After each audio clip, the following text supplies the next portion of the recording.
initially showing that leadership, but then just slowing down. And as soon as it slows down, silver taking over. But TP hit, pretty sick trade. I'm glad I actually recorded that whole thing. Bit of a shame that I blew all my personal funds in this area. This is a demo account, but executions through this range blew my account and then caught an A plus trade at the open on a demo. But sick trade nevertheless, and it's just another rep. They'll give me that confidence to keep on building up those skills. So I'll have this video at the end of the video I recorded earlier. So before I did a full review of this section and basically gave the rundown on this trade and the thesis behind it, then I jumped back on live to execute it on video. So I'll have this entire execution at the end of that video in case you're interested to watch it. And we are back with yet another blown account. So account balance $4.05. That read about 136 earlier today. And the most frustrating part about it is that the moment it got blown, you can see that I got perfectly bottom ticked with a fill at precisely 80.065. My stop loss wasn't even there. That was actually a margin call. So I got margined out of my position and then it runs in my direction really nicely. So this is a cool trade though. There's a really nice little micro signature I want to get to and talk about. But at the end of the day, I lost 132 US dollars or so all at once. And this was the day's trading and then ending up, so it's up in the day, then it ended up down the day today. So last night in London made a bit of money and then lost them today. But the issue was really just sizing. I couldn't size appropriately. I'm logged into my trading account at the moment, but if we look at the range in gold, this is the 1 minute time frame. And let's say you wanted to buy gold, silver, if it even shows up, and then put your stop loss at a reasonable kind of area. You know, like with a fairly tight stop, you'd be risking 36 US dollars per position. So as you can imagine, when I'm already in a bit of drawdown on this account, I catch an entry here, it runs in my direction, I'm up, you know, probably 50% of my account balance. I then add to it as it pulls back multiple times, thinking, okay, this is looking good. It pulls back quite deep. I got my stop in a very specific location, which is below the midpoint of this long wick. And yeah, it just, that much drawdown was enough to blow the account without it even hitting the stop quite. But there's definitely some things I can learn from this trade because clearly I was expecting it to come up into this area. We haven't done that. We're drifting lower. But this is actually getting me almost more excited to trade it because this is looking like a potential downtrend, which means that in the condition that I believe we may be in, which is if this is a squeeze type condition, it is showing willingness to head higher on gold when I compare the two. And the downtrend, if that results in a failure swing, a nice displacement higher, that could be an incredibly powerful place to get long. But I'll jump over here. This is so got silver up on the top, gold down on the bottom. I'll do a quick top down just to show what I'm looking at to give you an idea of why I think this could be a really nice long opportunity. To start with, Friday had a massive sell-off. Really, really cool to see that. But everyone on social media right now have got really bearish.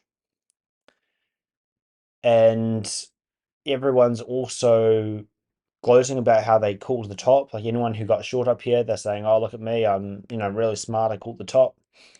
And the overall sentiment on social media is incredibly bearish. What's significant is that this drop happened on a Friday. So a lot of the time when we're going to have a sentiment creation in the market, it'll happen going into the close or going into the Friday. So that over the weekends, that sentiment generates. Then on come Monday, that gives the opportunity for a squeeze to happen. We do have some smooth lows just down here that we've just tapped into. it made sense for us to base down here, because anyone who has seen this, because a lot of people are bullish, were bullish on gold and silver, a lot of retail were buying, they're going to see this as a support level, aggressive sell-off. Everyone who's long, they're going to, think, okay, I need to protect my position. I'm going to wait for a low at a support level, move their stop there. So good chance we might want to spike down there and take it out. Also made sense why we made a low there initially.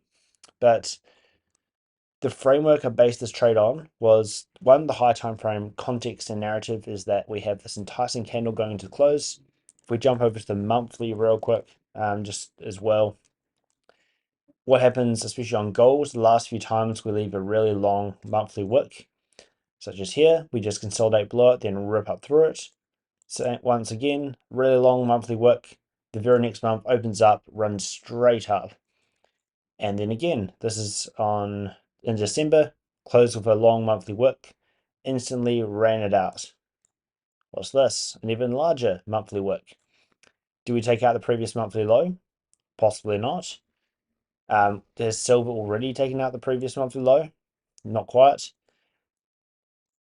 But overall, that pattern is likely to repeat itself, especially with how the sentiment, the public sentiment is so bearish right now. And we have this massive long monthly wick at the first day of the new month. I think it could be a beautiful squeeze. But then dropping down to the 1 day charts, we can see what that looks like. You can see Friday dropping down aggressively. Gold actually looking a lot heavier than silver. You can see that they've come down to the same kind of level. And percentage wise, obviously, with silver being down 39%, that is a bit more significant than gold coming down 20%, but it's all relative. And just the price action on gold, especially since the Sunday open, has been looking heavier. If I drop to before I drop to the 1 hour, I'll zoom out a bit. This is gold over here, so same chart. You can see these old relative equal highs over to the left. This is significant. I'm going to make that a dashed line. This is your support and resistance area. What happens? Same thing as silver, creating a low there. So anyone who's long, they're going to trail their stops up. And then with silver, we've got this relative equal low level as well. I'll delete that yellow line we don't need. But that's kind of the support and resistance kind of idea where we're engineering sell side. I have a protocol for when we have a big sell-off like this. And I'll draw it over the right real quick. My protocol is based on the idea of people chasing the move and wanting somewhere to lock in their gains. So let's say we have a big down move. I look for us to first engineer a nice clean high, and then entice lower, and then attack that high. And then from there, it can go down or up, doesn't matter. But what the hell just happened? But that's essentially what I'm looking for, is for us to engineer a high, entice shorts, rate out that high. That's partly why I was bullish on this session and I was able to catch some longs in this area. I kind of showed it briefly.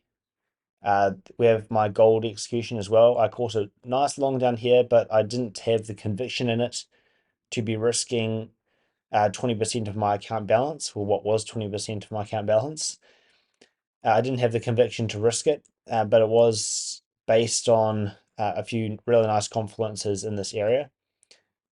And then as soon as it started moving my direction, I was like, okay, I need to find an entry somehow. I was very patient. And then eventually you can see up in this area here is where I finally was like, okay, I'm going to buy.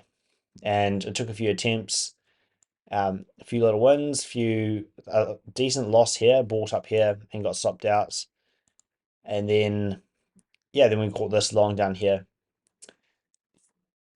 But back to this, looking for that protocol of us selling off, engineering a high, enticing shorts, running out the high. What have we done so far? Well, we've had the sell-off, we've made a low, we've run back up, and this was what I'd see as engineering a high. Now, if we look at where we are at, I think on, here we go. So we have these old relative equal highs on silver. I'm just going to draw a line on them, but essentially we have this old high and we have a swing high just below it. So kind of like a relatively high level. We've also got these lows that line up with it. Traders see that as support and resistance. So I'll make that a slightly different color, make that pink, and I'll make them a bit thicker as well. Traders see this as a resistance area. So it makes sense that if we're going to sell off, engineer a high for people to trail their stops, it's going to be at a resistance level. So people are going to trail their stops to this high. People are also going to feel really safe trailing their stops to this high now, because it is now a high that is, it's a bit higher than this one. So people are going to think, okay, well, this is a great place to put my stop loss. And, just to be extra safe, I might put it up here. So I think it's a good chance that price is going to want to squeeze up to these highs and possibly this high as well, at least to take out any trailed stops. It could also possibly roll over, but that's all I needed to give myself the framework as to why a long was logical. And one last thing while we're here, I'm going to show what the relative strength in silver looks like. And there was some really sick trades in London last night that I used relative strength for, and I was kind of nuancing out, really interesting. But you can see straight away, Sunday open is here. Gold actually gaps down towards the lows. We then rally and fail to take out the high. That's showing that that's kind of weakness there, and then continue to push down, making new lows. Whereas silver actually runs up, makes a new high, holds above this low a lot longer. And while gold is selling off in significant amounts, silver is just kind of drifting down a bit. Come down to that support level where anticipated we would likely engineer a low, and then rallied back up. So already you can see, okay, gold is showing a lot more heaviness, and silver, however, is not as heavy. And I'm more bullish on silver than gold. So I want to be long silver as opposed to gold. And I'll drop down a few more time frames. I should do 15 on the left, and I'll do the 5-minute on the right.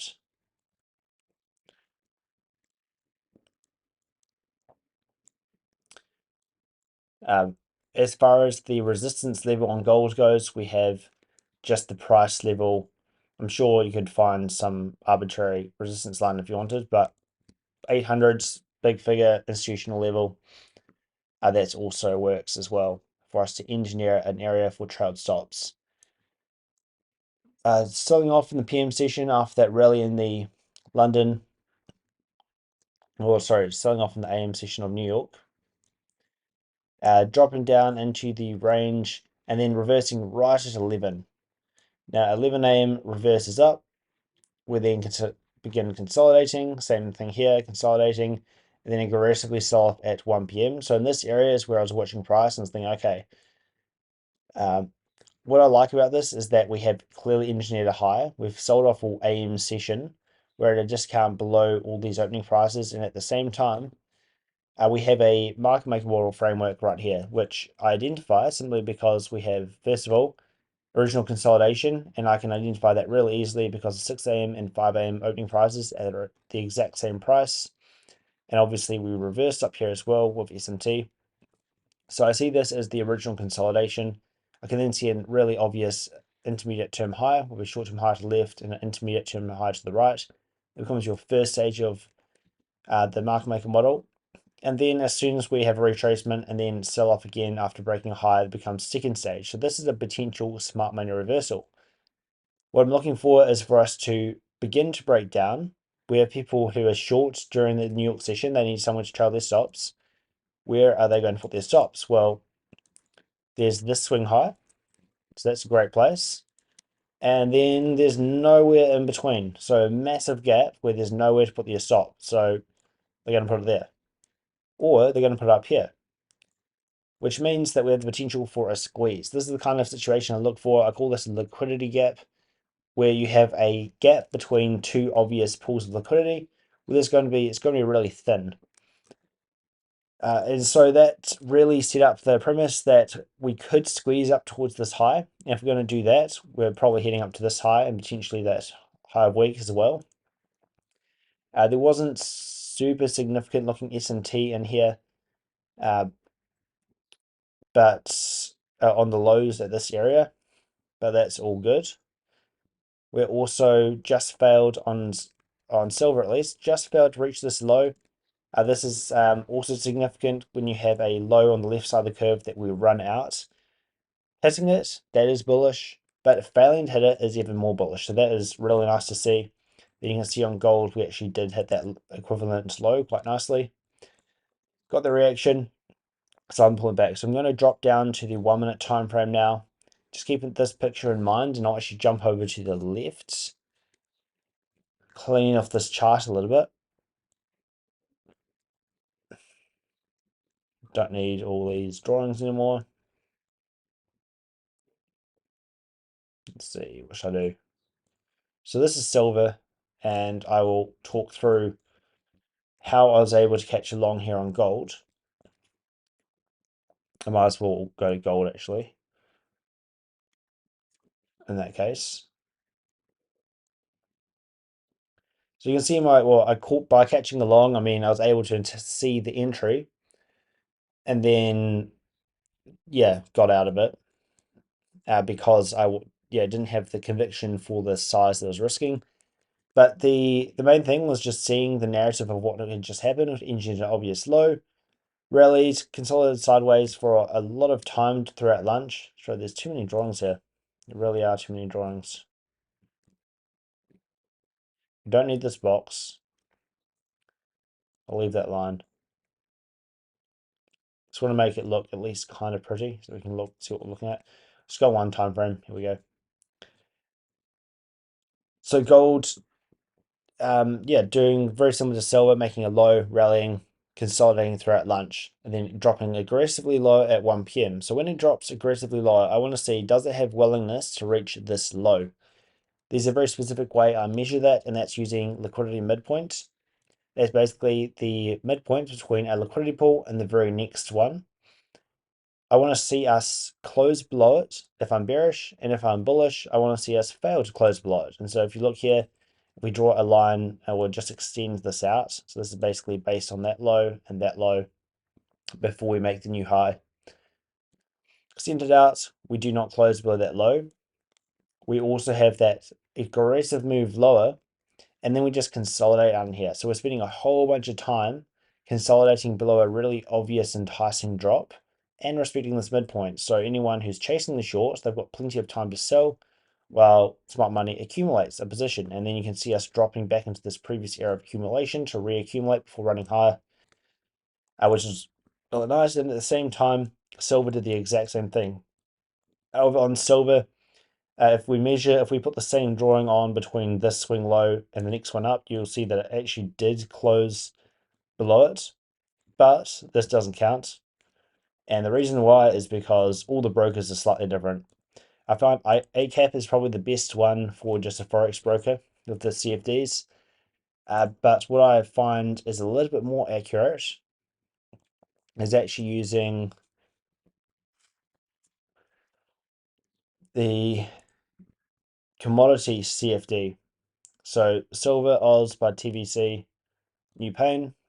And then if we use this one here and we draw out that equivalent low, you can see that that actually does respect it. Or if you line it up correctly, it does. But yeah, that actually respects it perfectly. So both gold and silver are respecting that. So we're spending a whole bunch of time just consolidating down here.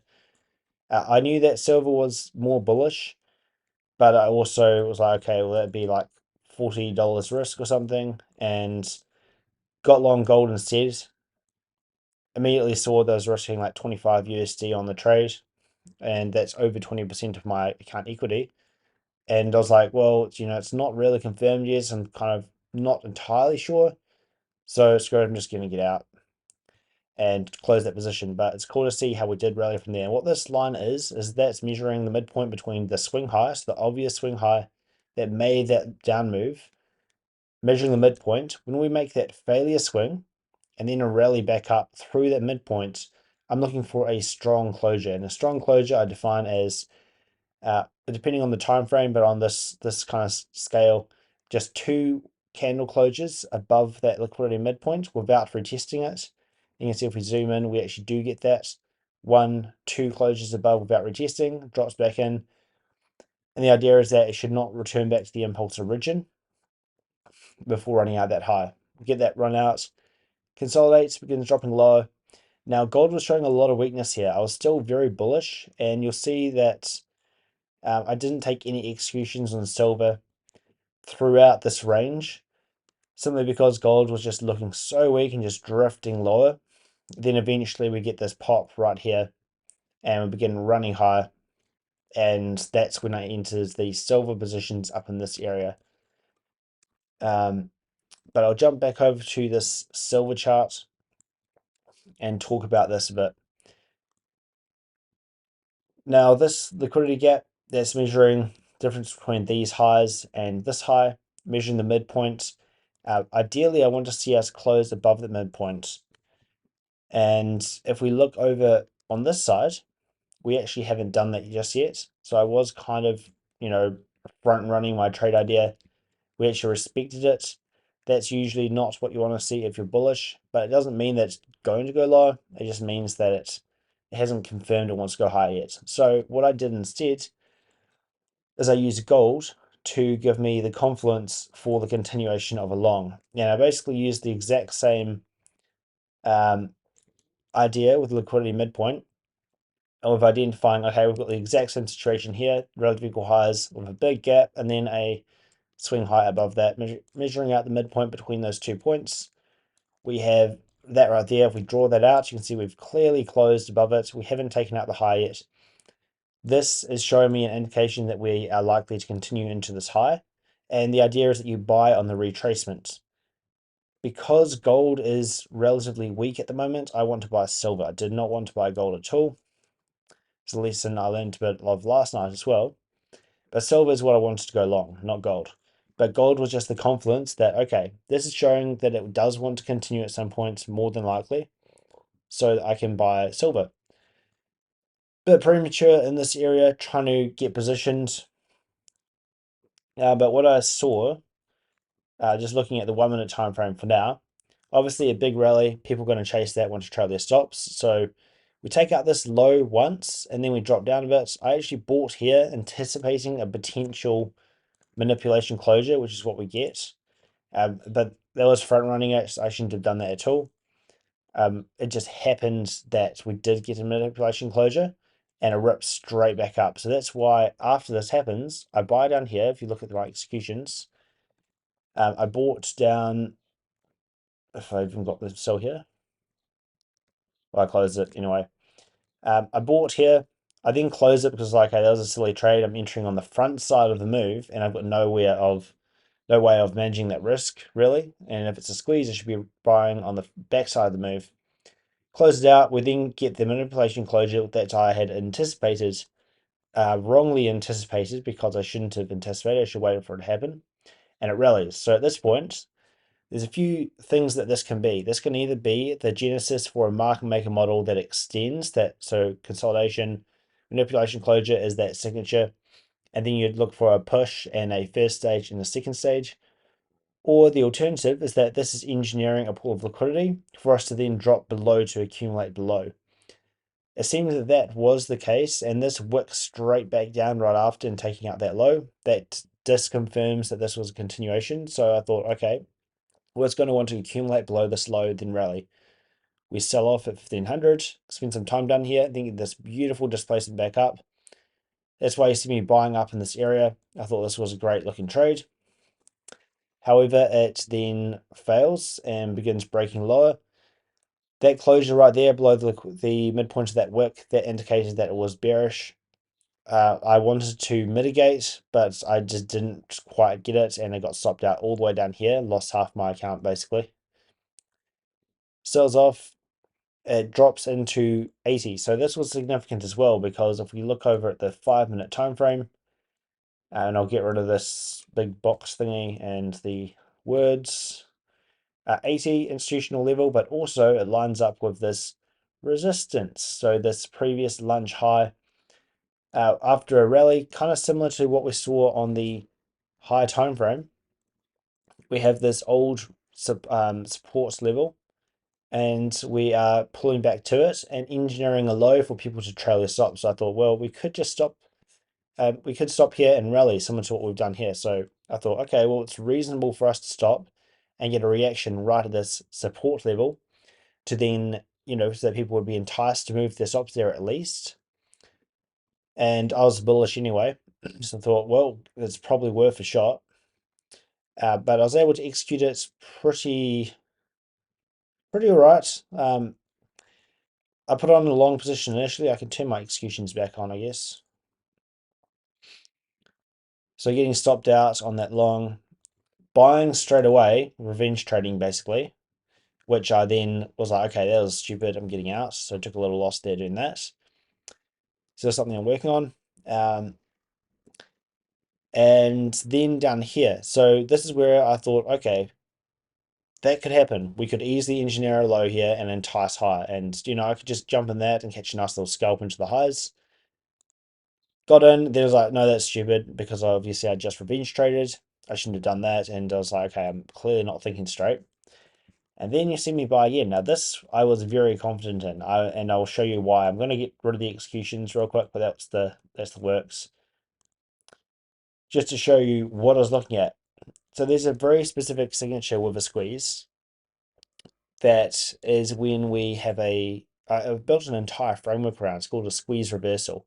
So when we fail to take out the previous candle's low and instantly reverse back up, if we look at the 5-minute time frame, you can see that happening right here. New 5-minute candle at 15.25 opens up and then rallies. Kind of anticipating that we could get a reversal here. When I see 1525 open up, that new 5-minute candle, it initially runs higher with a few candles, and then, so make sure that's over my face, initially moves higher with a few candles, and then spikes lower right at 15, 25, 30. So just at the start of that 1-minute candle, spikes lower, makes a new low on that candle, so puts in a wick, fails to take out the previous 5-minute candle low, instantly reverses back up. That's why I bought right there. I tried to put more size on, but it was just already running.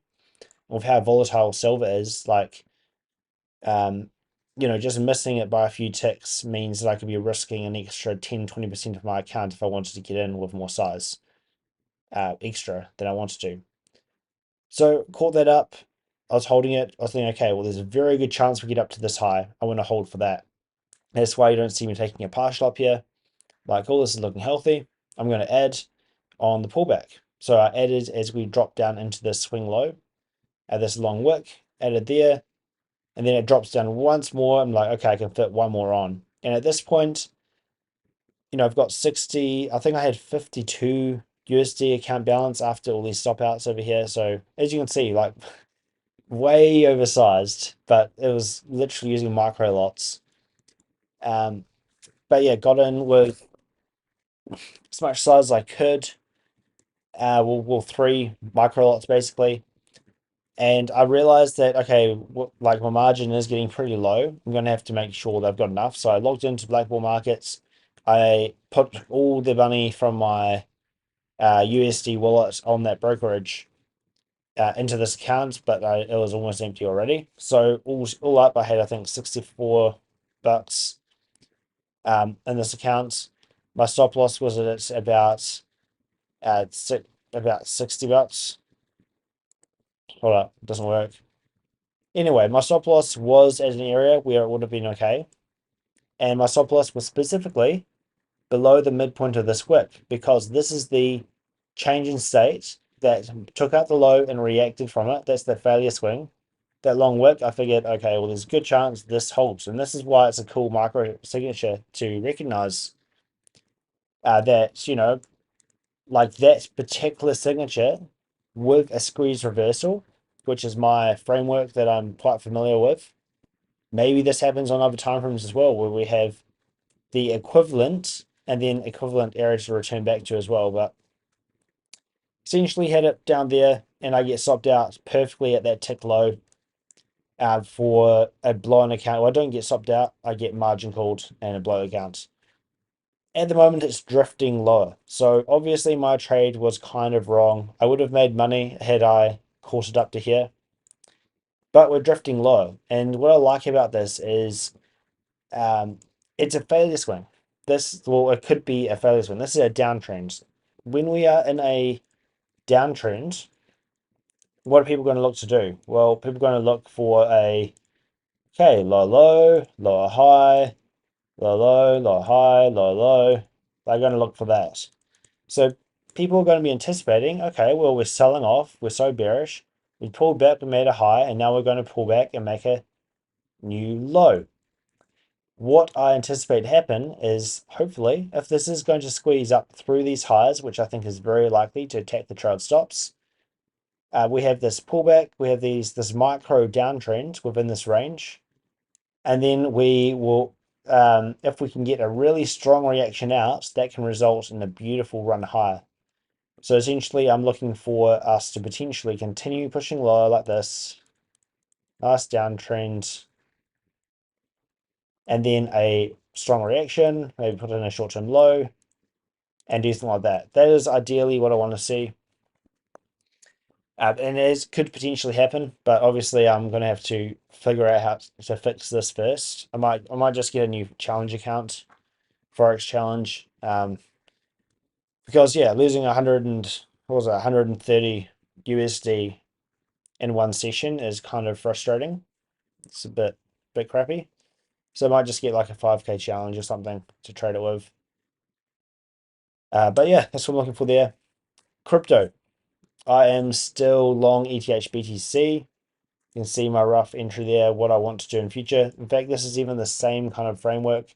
You see potential for a massive squeeze in it. I see relative strength sliding into ETH versus BTC. Bitcoin is still sitting at this support and resistance level. So I think it's, it's obviously, I'm still bearish Bitcoin. ETH moves with Bitcoin, so kind of still bearish on ETH. But my thesis is that ETH will have relative strength. If we draw out a line here, you can see we've also got this support area as well, which once again, good chance we want to spike below that. And if BTC, I'm pretty sure we'll get down to at least 68 and into this area. So yeah, pretty interesting, but this is my point of interest, and I anticipate that this could easily, if this is going to squeeze, what you want to see is very shallow dips below lows. That's why I'm buying here. My stop loss is all the way down here, however, because my invalidation is actually if we were to drift down, we could still react back up. That lowers the invalidation, but we could easily react from here. So what I'm looking to do is position myself initially with small size, well, with kind of as small as I can get it. And then if we do get the reaction I'm looking for, then I will very aggressively scale in this area with a tightened stop. But yeah, the sentiment is still, it's beginning to shift. People are beginning to see, okay, this is actually looking kind of heavy. But I just really love Bitcoin at the moment, how it had such a long consolidation above 100K, such a clear narrative and sentiment of, oh, it's 100K, it's going to 2 billion in a few months. And then that just fails super hard, failure swing, failing to reach that 100K level. I literally caught the top, like they are sold at 97.5 or 97.8 or something. But top ticked it, it sells off beautifully. Our close just down and below these lows. Would have liked to have held, but yeah, had a rough week that week. But still bearish on Bitcoin. I'm obviously that implies that I'm still bearish on ETH, but I'm bullish on ETH BTC right here. So because I can't buy ETH BTC on my current broker, I actually had to I synthetically create it, which I've already talked about, but basically I went long 0.4 ETH and short 0.01 BTC. There's not quite the right ratio. The ratio I should have had would have been like long 0.35 ETH, but I can only do it in 0.1 increments. So yeah, slightly more leveraged on the ETH long, which is not ideal if we are going to hit a bit lower initially. But synthetically creating this setup right here, you have a wide stop, which is actually relates to no stop loss on both of these assets, and invalidation is if price hits that ratio, which is on this side here on this axis. As well as synthetically creating it, I also signed up for a new broker who did list ETH BTC, but I can only do it with 2x leverage, which is kind of lame. So I've got but I put on a bit more extra size, and so I've got a solid amount of exposure on this trade. Like I believe that if this works, this could be a really cool trade. So I'm perfectly happy with putting on a decent amount of exposure to get the ball rolling. And if it starts showing me that it is in fact doing what I expect, I'm going to want to add into this very aggressively. So that's ETH BTC, but if we go to the 1 day, and I'll show you how this looks kind of similar. We have so lower low, lower high, downtrend, and then looking for this potentially to become like a downtrend failure swing, and that's what would give that same setup. There's a lot of really nice examples of this on other assets, but yeah, last thing I want to get to, and this was the longs I took on silver and gold last night. Let me see. So I traded both silver and gold, and I'll start off showing the silver longs and why I was taking them. Now, as I mentioned, gold had relative weakness, silver had relative strength, and I figured this means that I should be going long. If I'm going long, it should be on silver, not gold. But this is where it gets really, really interesting. So I'll show my executions first. And yes, it is a very small little scalp, but I made 100% of my account balance in that scalp. And if I had been able to put on more size, I would have held something. But the reason for taking this trade is just really, really cool. So already talked about that support line and all that and why that made sense. But just keeping in mind that gold is relatively weak. If gold is relatively weak and we rally, why is gold failing to drop lower, whereas silver is dropping lower, aggressively dropping lower? Gold's the relatively weak asset, failing to drop lower. That's that cracking correlation. At the same time, gold is failing to break these lows.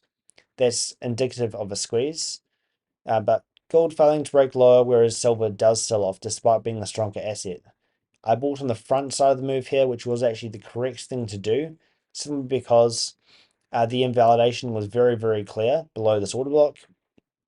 And that front side of the move, I had a very tight entry.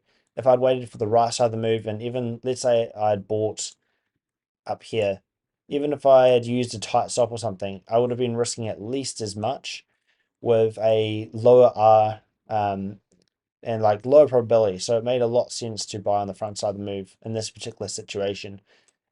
That's as opposed to when I bought on the front side of the move on silver over here, a bit more dodgy because you've got this large open area. And if you bought down here, you're probably going to also want to buy here and here and here and here. So that's why the back side of the move is usually the way to go. But in this particular situation, the front side of the move, called that up. Already mentioned that took it off partly. It was up a lot, but I was ready to hold. But I was watching carefully what gold was doing, seeing as gold was the relatively weak asset and did have these smooth lows. I figured, well, maybe it does want to spike below these lows. Let me watch. We run up, looking at the 15-second chart as well, but we run up and we wick above this high, we wick above this high and above this one, and then reject lower. When that happens, I'm thinking, okay, this could easily just reverse against me. And it would make, like, I'm just going to lock it in here, look for a different entry if it shows me that. But then gold runs up and we get that continuation into the highs. So the next trade I took was kind of in a similar idea, but I actually jumped over to gold next. So this is also a long, this is also in silver. This is actually after what happened on gold fails, but I'll jump over to gold real quick. So you can look at gold this is that area that I just mentioned. That's the area that we're just talking about where gold is failing to drop lower. Runs higher. We then have this bull flag that begins to fail. I'm like, okay, it's looking like could be bearish. We also begin dropping lower, and I'm like, okay, maybe this wants to squeeze down into these lows. And we've had first stage and second stage. This just turned out to be a reaccumulation, but I was thinking this could reverse from up here. And because if it did reverse, I was thinking, okay, well, it would be a short on gold because it's relatively weak. So you see it spikes below the low, I sell up here, and eventually get stopped out at this high. Once it gets stopped out, it runs out that high. So it's like, okay, well, ran out that high. Silver at this stage, if we bring up silver, silver is actually looking heavy. That's the reason. Sorry, that's the reason I took the short. Here we go. XAGUSD is the stronger one. Same situation. We had lows when XAG was dumping and XAU held strong. So what I was thinking was that because silver is stronger, but silver is failing to rally and just looking really heavy, then that means that gold should fail and follow suit. So I got short, got stopped out, tried once more on a 15-second failure swing in this range, added to the position because I moved my direction. I was like, okay, it's breaking this low. This is looking really good. The right thing to do here is to add. So I added and got stopped out. As soon as I get stopped out, right this high, at the failure swing high, got stopped out. This showed that, okay, that failure swing, well, so we've got a short-term high there. Let me see if I can show it to you on the 15 seconds.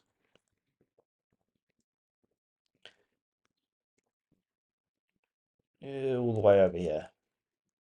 So we have a short-term high, sorry, a swing high that takes out a swing high to the left. We then drop low, have a failure swing, and an aggressive break low. This high should not get taken out. We then break below these lows, and this range should now hold really nicely. It doesn't. It rallies straight back up, taps that high. All of a sudden, I'm like, okay, we're failing to break these lows. You can see that we made a higher low here in gold, making kind of a converging tightening range. I think it's called a wedge pattern. Same time, expanding wedge pattern on silver. I think there's something there which I want to study more of because yeah, the same thing happening in crypto a few days ago. But getting that failing to break the lows, which is a signature of a squeeze. Silver coming down below the lows, spending a lot of time down there, accumulating at a deep discount below sell side, getting a nice reaction out.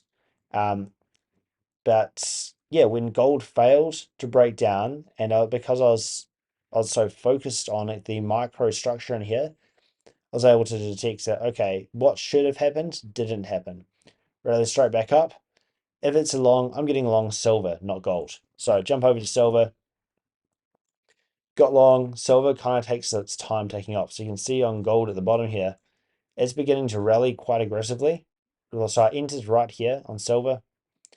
But as gold begins to rip on this candle, we actually had a down closing candle on silver. So it was really lagging behind and not looking that strong. I didn't like how gold was ripping and then silver was unable to rally. So I thought, okay, I'm going to close out here. And, you know, cause another nice win, but closed out. Then I started to second guess about, okay, well, why is gold suddenly the stronger one? But if we actually zoom out and compare the two, so that's this area in here from 4 a.m. If we compare the two, we actually had a sizable move on silver, and I would argue that I don't really have a way to normalize the range, so percentage-wise it's different. But I'd argue that silver had a nice run high here. With that run from this low up to that high, really nice pump. Whereas on gold, you know, it's also nice, but it's lagged a lot more, and it kind of stops really fast. If we look at the 1 minute time frame, you can see that when gold rallied, it came up and then went sideways. Silver, on the other hand, pumps, and then when gold started going sideways right here, we then had this next big leg up on silver. So silver was showing that strength. So that's that kind of idea. Interesting again, expanding wedge, contracting wedge. And Yeah, just interesting to see that playing out. But that's that trade. That's where I'm at the moment. Blown account basically. But confidence isn't shaken, I guess. I was just oversized. I could have avoided some of that trading in there. Definitely some things I could do differently next time. But what I want to do, see if I can get a challenge account right now and get long at the open. Jumping back on is just after the 1800 open for the Tuesday candle. And I'm going to look to execute this on a demo account. See if we can catch that squeeze. So we are getting the reaction I was looking for, failing to break the structure to the downside and getting a nice displacement higher. What I look for is for us to put in a short-term low that takes out a short-term low, so which we've essentially got here.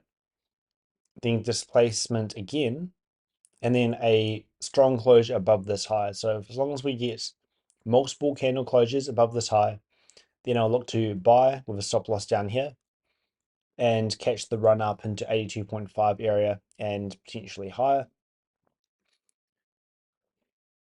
So yeah, essentially just waiting for that strong closure. Gold already showing that move higher, and silver is looking quite healthy at the moment.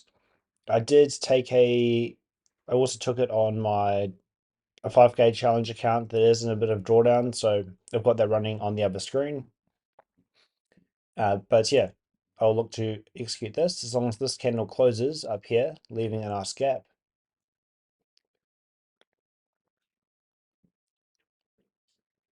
And if it works straight back down, then I'll need to reassess.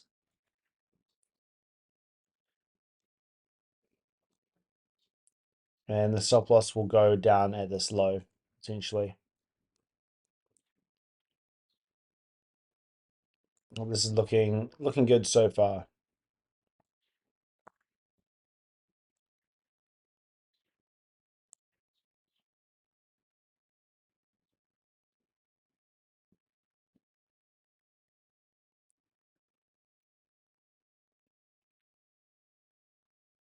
Okay. Um, it seems I haven't properly defined for myself exactly what counts in this particular situation as a strong close. I mean, we left a gap, but then immediately came straight back down. I think multiple candle displacements in the same direction is what counts, so I'm just going to get long there.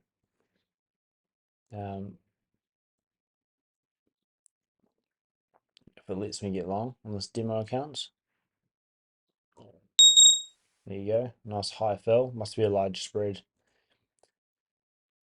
But yeah, so the idea is that we've had the downtrend and then the aggressive failure swing. So that shows the indication of there being trap traders down in this range. Then we take out a short-term low and hold that displacement and then continue to displace. And then that indicates this low should remain intact. That's kind of the idea behind it. So look to see if that is in fact the case or not. And just trailing the stop up there on my 5K challenge as well.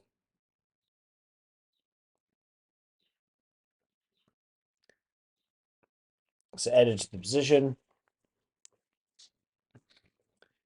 Keeping an eye on what gold is doing as well. I'll bring up gold.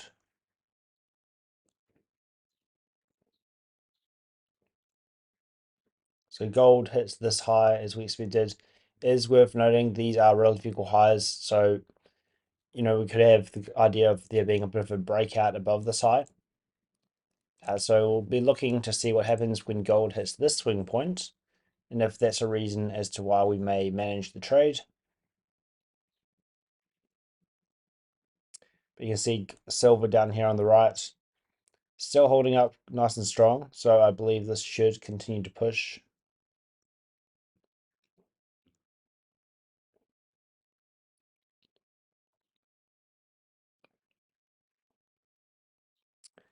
Where is that? That is at 7:45. So let's put a little line up here to remind myself. There's the POI on gold up at this level.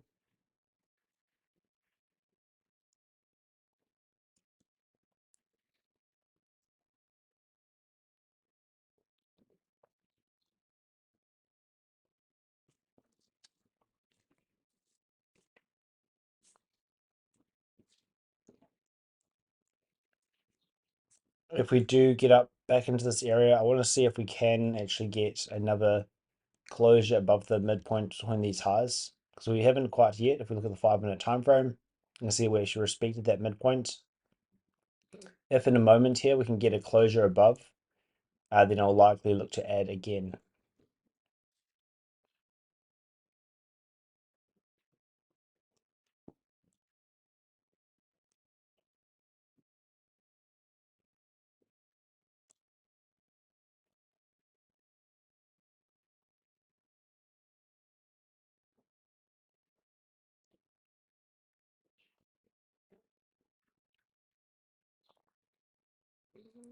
We have 82 sitting up here. That could be a good spot for just a short-term partial.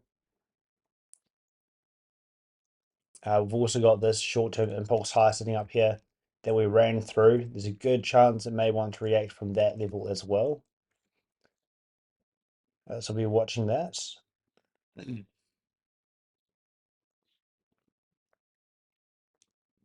But if this is going to be a squeeze, that should not be a problem at all.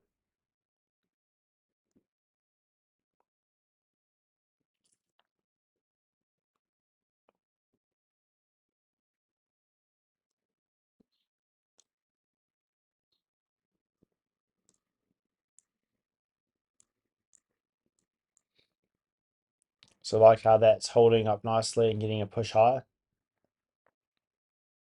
So as we reach up into the highs, I'm also going to be counting the amount of drives that we do above this high. Once we've done 3 drives, if we hit a key point of interest and start showing weakness, then it might need to manage trade as well. But for now, it is looking healthy.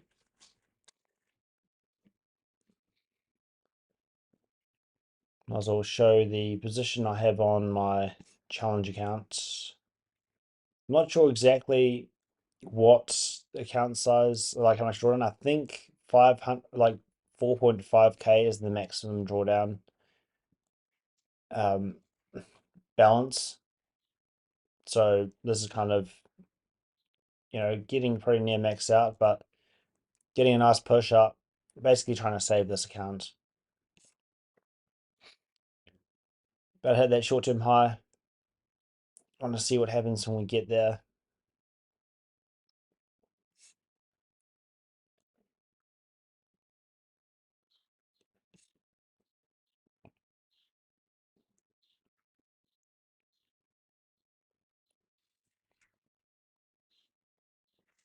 So we're hitting deep premium internal range at the moment. Normally that's an area I would want to take something off. But at the same time, it's a squeeze and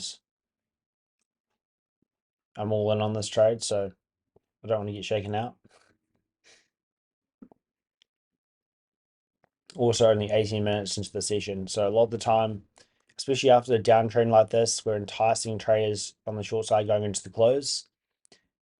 Usually, if there's momentum right off the open, that could last easily for a whole hour. Sure, it can whipsaw back and forward as well, but in this particular situation, because it is showing me all the squeeze characteristics, I am thinking that it's more likely to continue to rip. But yeah, 1.5 minutes left, and if we get a closure above this liquidity midpoint, I'll look to reaccumulate down there as well.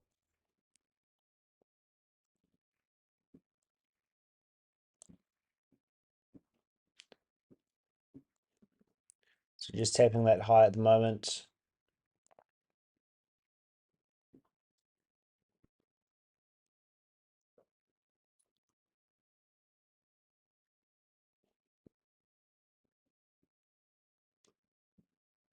So really nicely above that liquidity midpoint at the moment. This is that point of interest that we had, being that short-term high. These a lot of the time do reject price. So it's wondering if I should close out a partial and then add back on if we get a closure back above that liquidity midpoint. I might do that.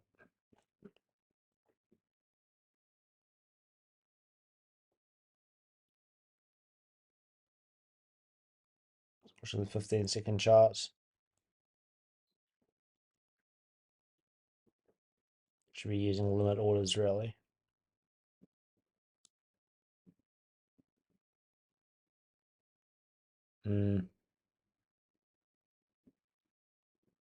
We're about to close above, so I might just leave it. So we did close above. That is exactly what I want to see.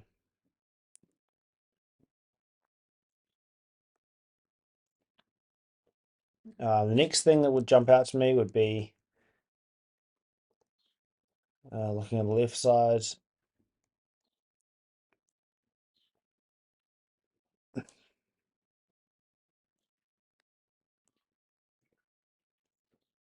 Thing is, I'm not entirely sure where I should have my invalidation at this point. Like, it could theoretically come down and sweep out this low if I wanted, but that would just be a really good buying opportunity. So I think I'll leave my stop down here for now.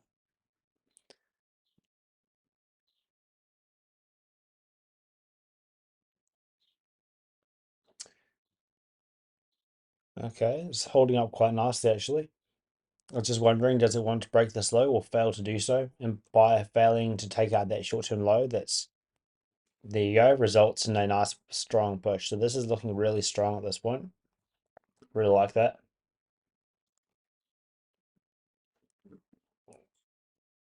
And I mentioned 82 is likely a good spot for a partial.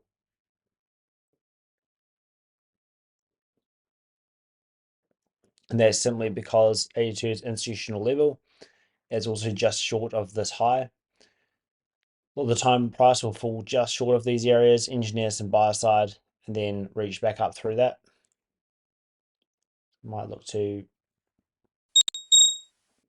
take 30 off there just because this is deep premium and tenor range. I don't even know if that was the right thing to do, to be honest. It's probably going to squeeze now, but at least that, I don't know, actually. It probably wasn't the right thing to do.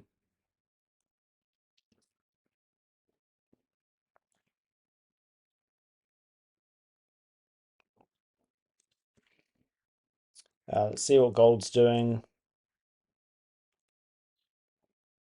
So gold has just tapped that short-term high as well. It is looking very strong. We are clearly in a squeeze. So really I should not be closing this out because it is showing me everything I need to see.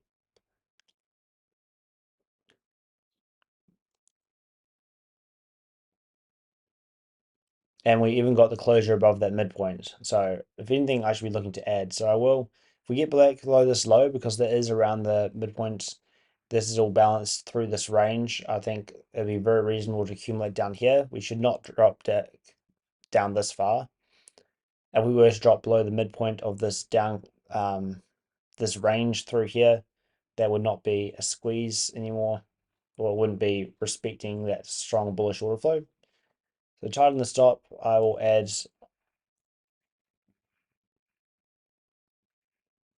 I'll add something if it can drop down to 81.2 plus the spread.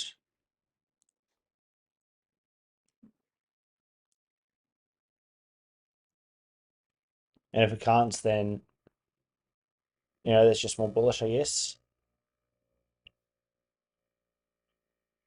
When it does get up to these highs, because there is a short-term high over here that we failed to reach over here, so that resulted, once again, as I mentioned earlier in the video, in heaviness. Failure to reach that oldest high resulted in a heavy drop.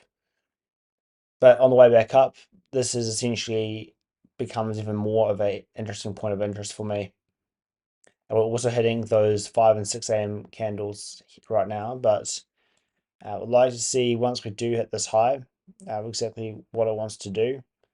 If it wants to continue to push up to this next swing point or come in somewhere in the middle, I'd say somewhere in the middle there's a good chance that it would want to, maybe pause a bit or something. So I'm going to try not to take any more partials. I'm going to, because this is literally a demo account, and why not just hold for the minimum target, which is the trailed stops up here, or hold up. It could pause halfway and then reaccumulate before running it out.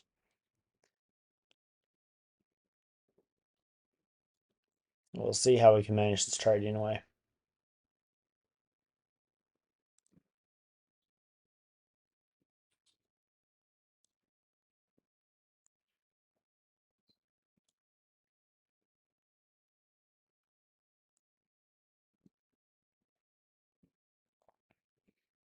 But this is exactly that moment right there. That's where I was telling you that candle closure,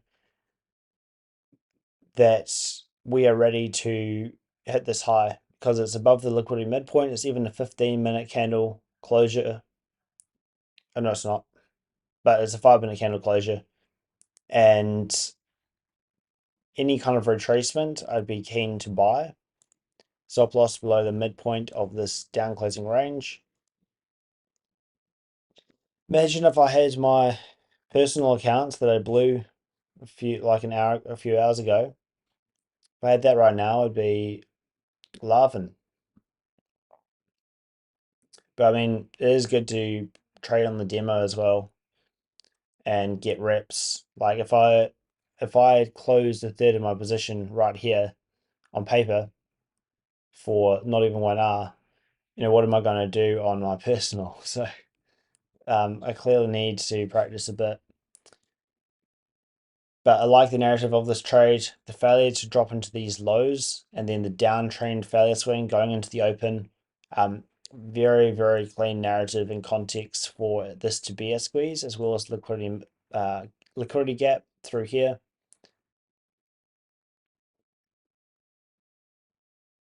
Looks like it could drop down now to give us a nice fill.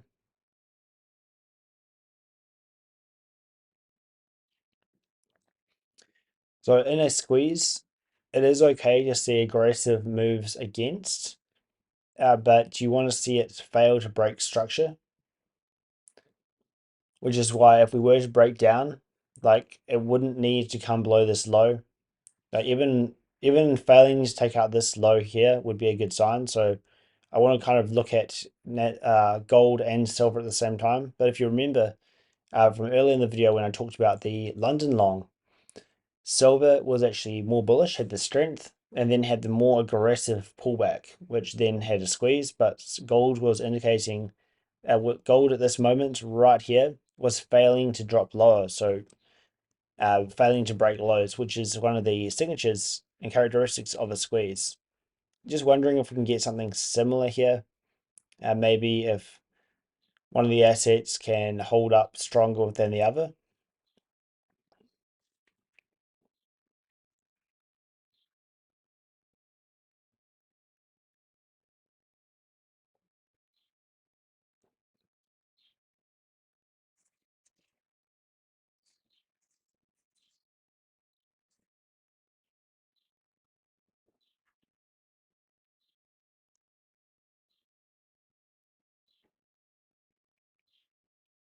So it may not even want to get down to this low, but I'll have to wait to see. One of the things that I've noticed about a squeeze is that you're best off buying on the right side of the curve. So actually, I'm going to move this away.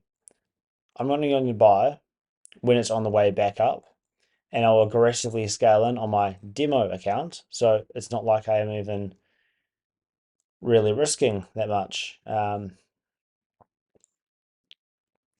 I'm going to wait for it to make the right side of the curve, and even if I'm buying up in this area here, it's high probability if I can recognize the moment that it switches back up. And there are ways to do that using some micro signatures.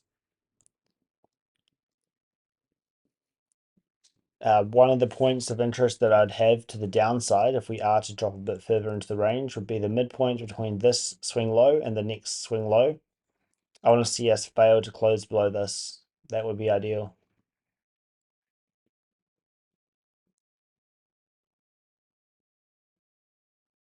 So it looks like either gold or silver, if not both, should be able to get this low ideally. We'll zoom in on this 5-minute time frame. I'll draw a quick line on this liquidity midpoint. We've also got that old swing high obviously as well. I'll make that the same kind of blue color.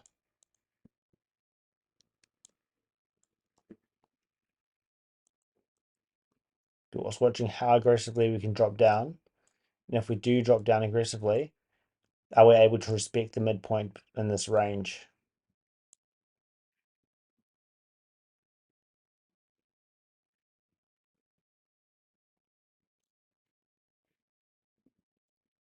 And if it does reverse back up, how will I know it has done so?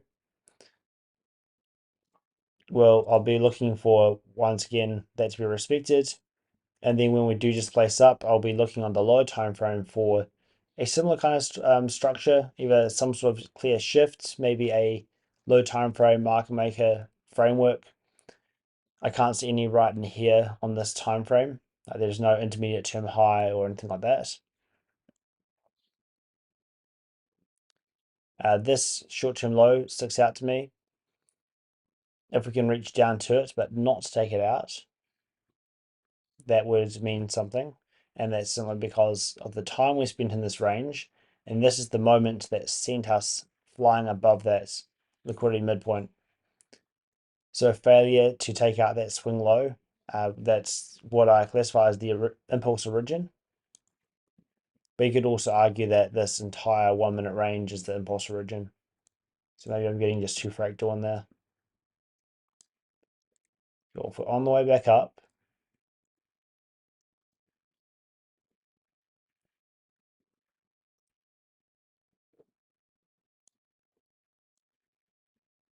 And also something that's been working good for me is using gold to confirm silver and silver to confirm gold.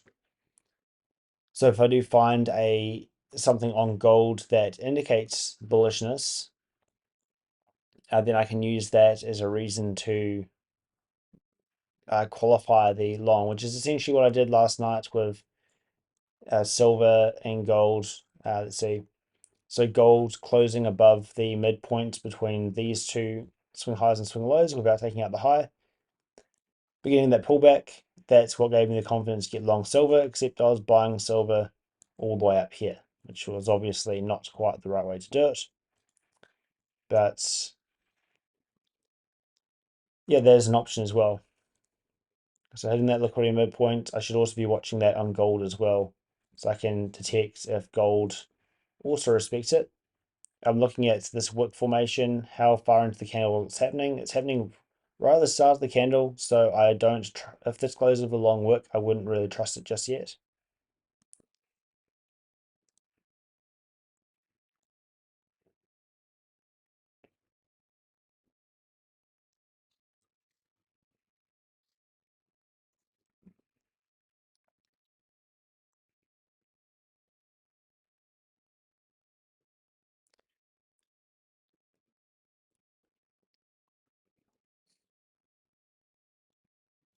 Yeah, getting a reaction back out. So we've got 40 seconds left of this 5 minute candle.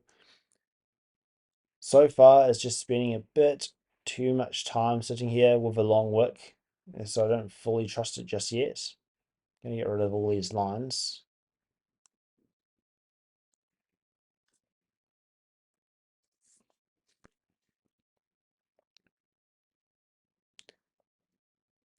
At this point, because there are no swing highs through this range, like it's just a consistent sell side delivery through this range. If I was to measure the liquidity midpoint, I'd be using that swing high and ERL. So if I measure that out, if we can get a closure above the midpoint of that, that would institute a long and a confirmation of a continuation. But at the moment, I want to see if it can rip up or if it wants to aggressively overlap this wick.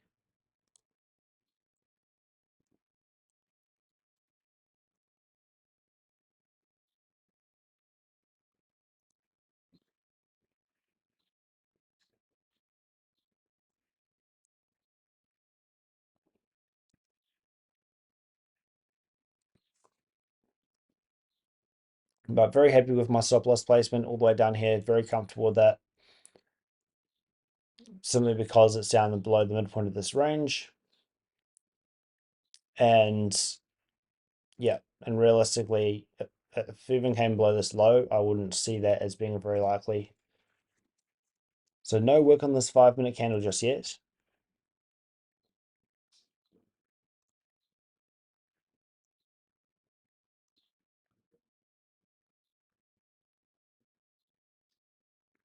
Cool. Can it overlap this wick? If it does, that's a good thing because it indicates that we've engineered liquidity. Trailed stops can go there, we can take them out and then run higher potentially.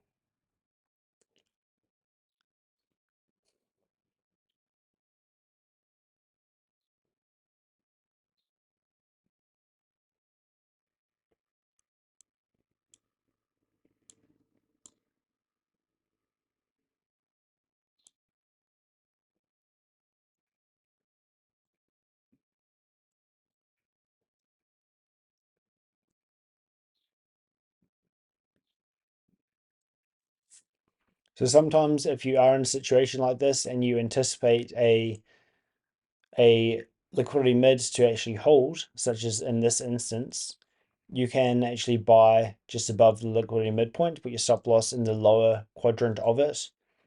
So that would look like putting an entry just above that midpoint, expecting that we're likely to not reach down to there, and then you put your stop just below the lower quadrant. So that could also be a way to get a fairly tight entry, and then you'd be entering on the front side of the move because you have a very clearly defined invalidation point.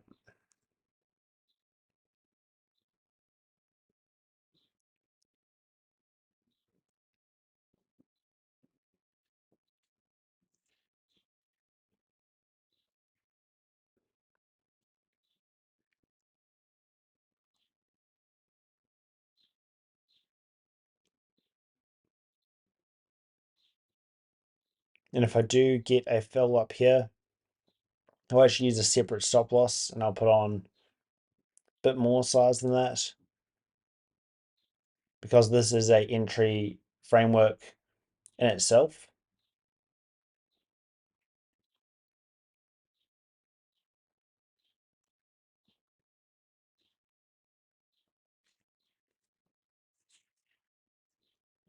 I like how much time we're spending down here. So a really large down closing range, enticing shorts. Don't forget everyone is short from this high. So everyone from the New York session yesterday, their stop loss is right here. When we rally up, we begin down trending lower. People are adding, DCAing, once again, rally, giving the opportunity for people to DCA. So if we do begin to squeeze back up, this down closing range should act really, really nicely. Kind of like an order lock.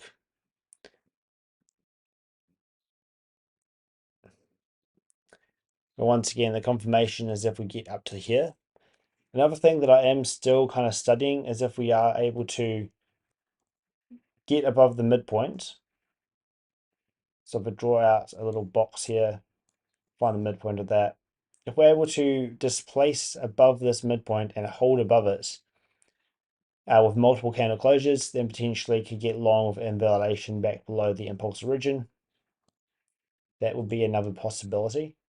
I need to make sure these are not showing up on the 5-minute time frame.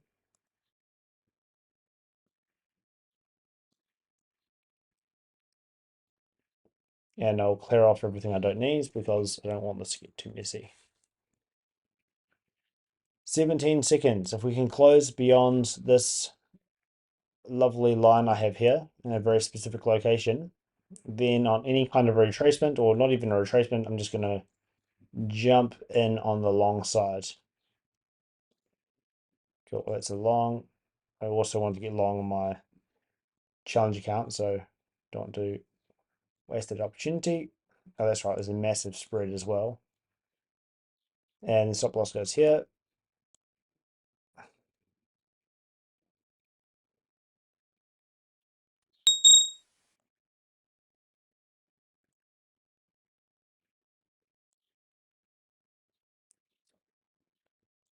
MD5 is a bit clunky trying to get filled sometimes. There we go, got filled. So stop loss for these positions go right below the impulse origin, which is down here.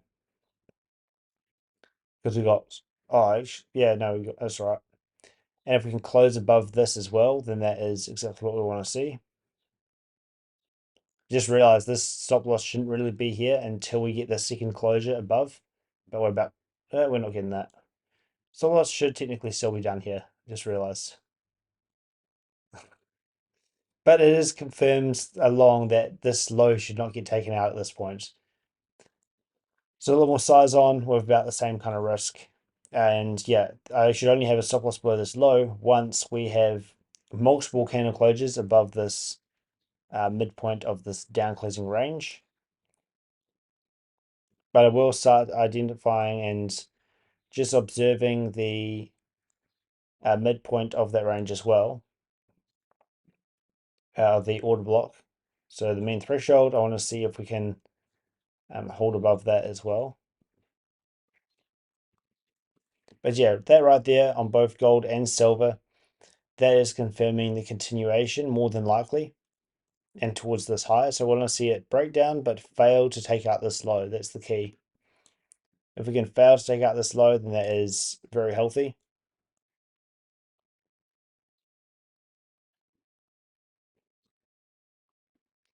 Got a new 15-minute candle in 3 minutes as well. Let's see what happens. Worth noting, the 15-minute candle also has no wick down there. Same case on gold. Gold did actually put the wick on it though, and then rally up.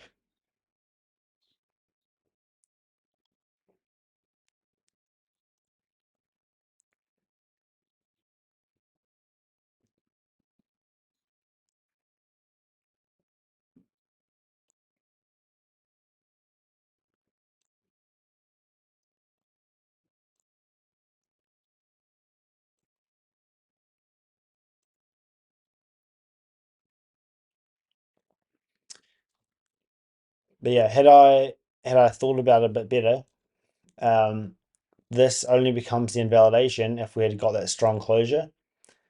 We didn't get that strong closure. This would indicate just to buy on the retracement. So even if the retracement came all the way down towards the lows, you'd buy down here. So this is actually the area to accumulate. So might as well add another 100 demo contracts on here.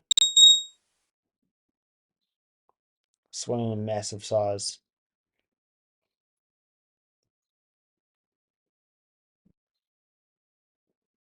So very aggressively reversing down. At this point, I'm just trusting the facts that we respect the liquidity midpoint. We got the closure above here, and then this microstructure with the closure above the midpoint of this range is basically the confirmation that I want that this low is likely to remain intact. So that's what I'm essentially what I'm betting on right here.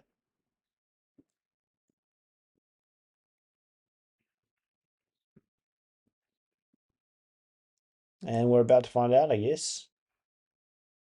But gold, here's maybe this is that signature again. Gold failing to break lower, holding up stronger than silver, despite silver being the stronger asset.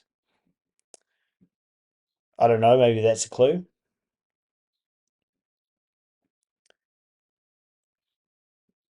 Now we can also find the midpoint between that swing low and that swing low about here. I want to see if we can remain above the midpoint. Don't need, oh, that is the, yeah.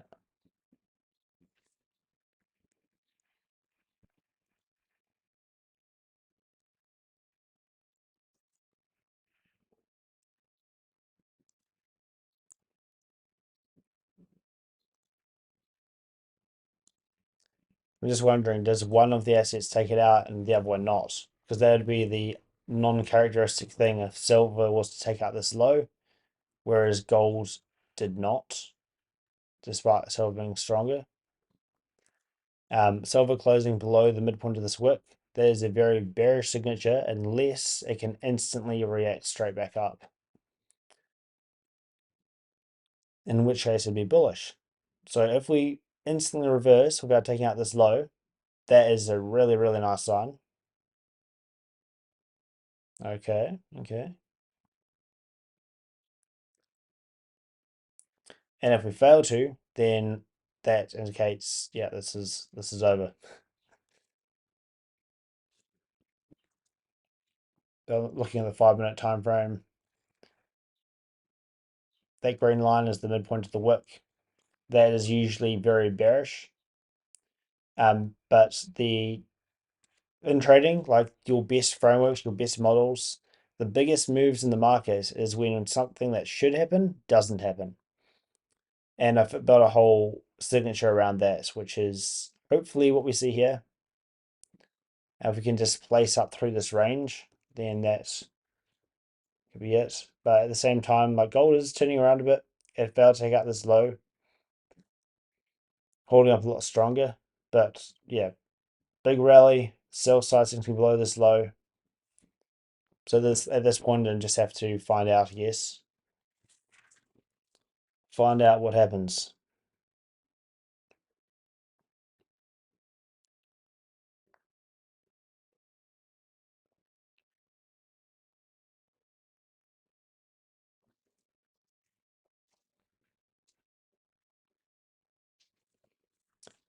Just the fact that this wick also was not a last second wick kind of makes it a little bit more sketchy as well.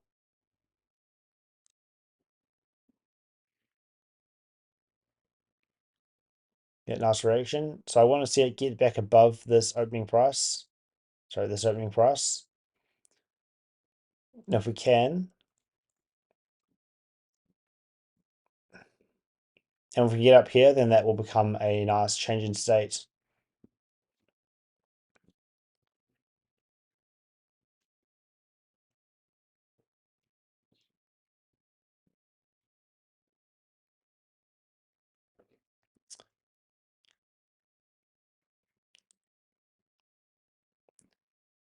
What we don't want to see is it retrace and then drop back down and get another closure below that midpoint of the wick. That's what I want to avoid.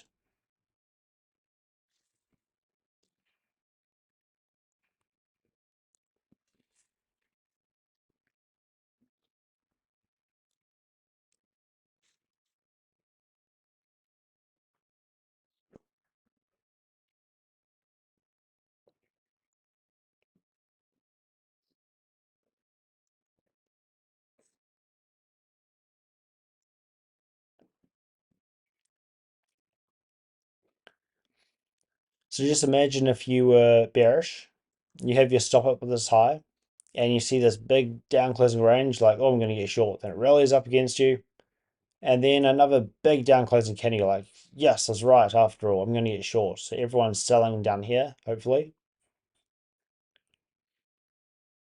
Then if we can get a nice push up to the upside, then we can have confidence that the down closing range should hold because people have been enticed to sell. You could say the same thing, however, with this large up closing 5 minute candle. People being enticed to get long, they're getting trapped. So if we were to reach back up into this area, that would be invalidating that narrative because we would be letting any trapped traders, quote unquote, off the hook. If this is a manipulation closure as well, that means that this is now the swing low my stop can be at, so I can move my stop up just slightly. And we'll do that on my challenge account as well. So I've put a bunch of size on my challenge account. Similar trading style as I had on my personal earlier today, which is nothing to lose, go all in. Yeah, well, at least the challenge account only costs 22 US dollars to buy. Okay, this is beautiful. This is really nice. That is worth another 50.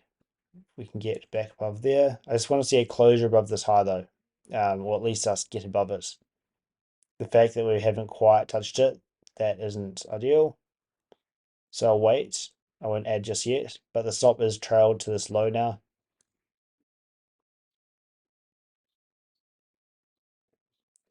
So I currently have 0.1, 2, 3, 4, 5, 6, 7. 0.7 on my challenge account. So 0.07. A very different leverage to the demo account. But that's really interesting. So this is the exact same signature I was talking about earlier in this video. So go back and watch where gold is relatively weaker, but fails to drop lower when silver is dropping lower. Precisely the same signature. That is absolutely sick. I'm going to study the shit out of that and potentially get a better understanding of relative strength and weakness. Yeah, if we can get a closure above this high, I mean, there's 3 minutes left. That's the problem. I've already moved my stop up. My stop can realistically be down here actually, and then I can add to my position at 81.9 if we can get there. So I need to start making sure I'm taking profits in the right place on challenge accounts. Let me see, I'll bring it back up onto the screen. So I want to be taking something off at this swing high. I think you can see my mouse, but I'll probably take a 0.2 lot off up there, seeing as I've got a decent amount of size on. So I'll drag that up to here and I'll move all the others out of the way so I can organize this.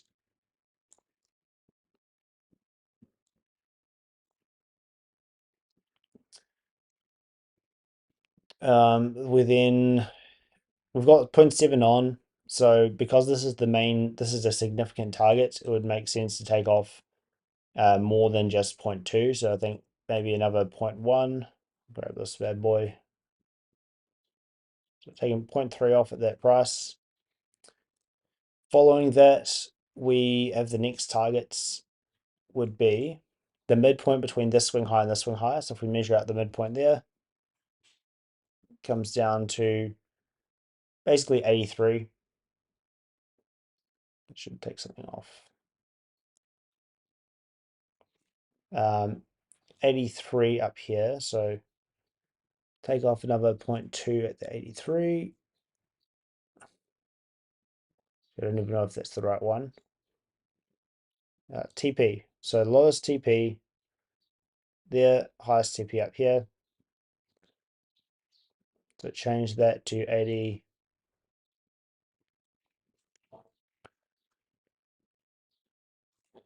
2.8. That's not even the right one. It's a bit clunky sometimes on this program. I did make actually a really nice EA to help manage your position called RiskPal Pro. See it over here. I don't actually have it. Oh, it is on, but I can't modify. I did the wrong one. Whoops.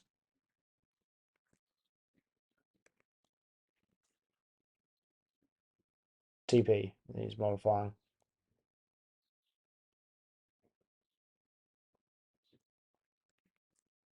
Modify. There we go. Okay, that's too low. That's not it. It's meant to be up here. And then these ones can be the runners up to the highs. And we'll see how that goes.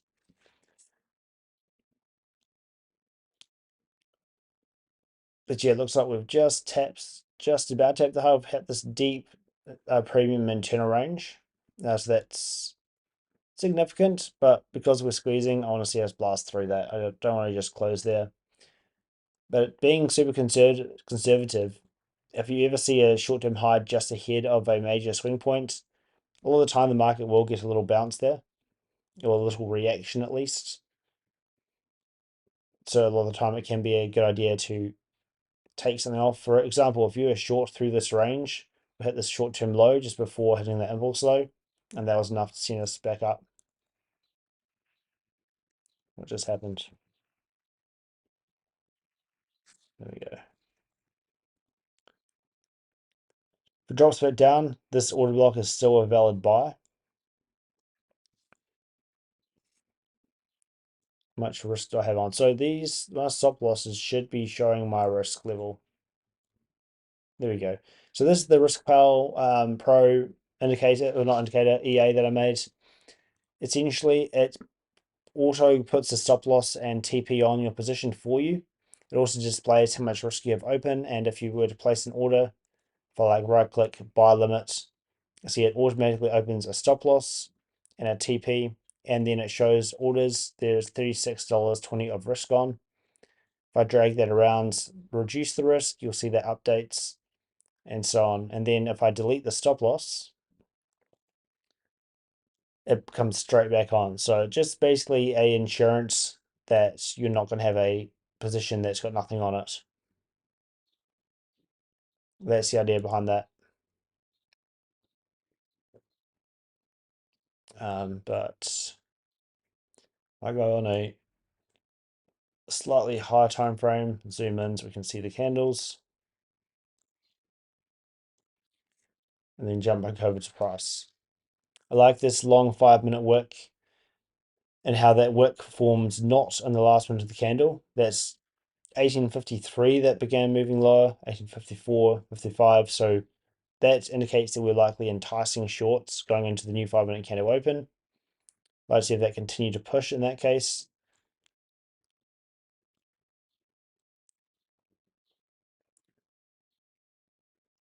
That should be running up into this high. Now, if it does hit this high and just instantly drop lower, could be a reason to take something off, I guess. I don't really like trying to squeeze out. That failure swing isn't ideal. I don't like trying to squeeze out just the tiniest little bit more of a trade when it's right next to the target. Because one of the characteristics of a squeeze, if I was wrong, for example, is that it fails to take out a high and then reverses, which is what you see here. Coming lower, lower, lower, lower, lower. Anyone who's short, they're looking to take profit below these lows, and it fails and rips up.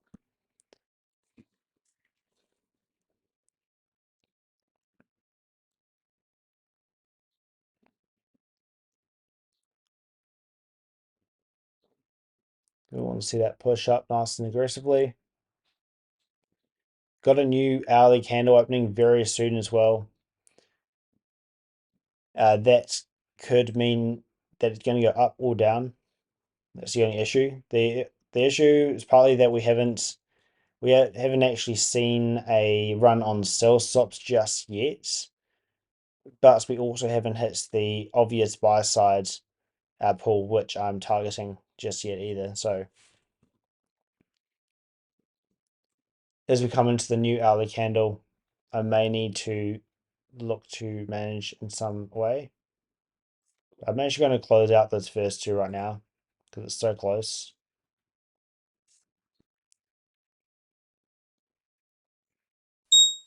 And the new hourly candle could just drop straight back down.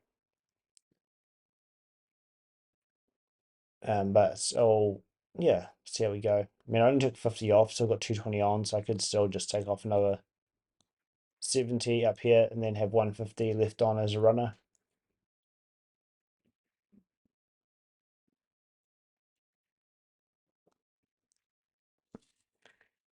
One minute left of this hourly candle. One of the best signatures you can get is when we instantly reverse on the new hourly candle, if you want to go the other way. So that's something else I'm keeping in mind is I don't really want to see us just open up and instantly drop down, but this order block should hold because we have multiple enticing down closing ranges, basically enticing people to sell.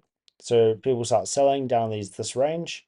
And while we're down here at this deep discounts, that's where smart money is accumulating. So this should fill me in a second here. There we go. Beautiful trade. And then the next point of interest would be up here. So take off another, I don't know, like 40 at the midpoint between these two pools, which is just here. Oops. We're literally hitting it right this second. Good timing of the new candle. And that should have filled as well. It didn't quite. Beautiful. Obviously, my TPs are just a few ticks too far away because I keep on manually closing it. But yeah, count balance back at break even. Well, and then equity is up a nice amount. And we have 0.2 left on. What I want to see what I can do with these two is one, target this high, which is where the trailed stops are. Just below it's a lot higher probability, so might as well do that. And then the next one is see if we can target the current high of week. Because anyone who's trailed their stops to here, you'll also have people thinking, okay, well, I'm going to be a bit smarter than that, and I'm going to put my stop at the next swing high, which just means that I can sell at a higher price, which is exactly what I like to do. I like to sell high and buy low. That's the right way around, I'm pretty sure. Let's make this a nice even number. Take 30 off if we can hit the 8 a.m. open, I guess.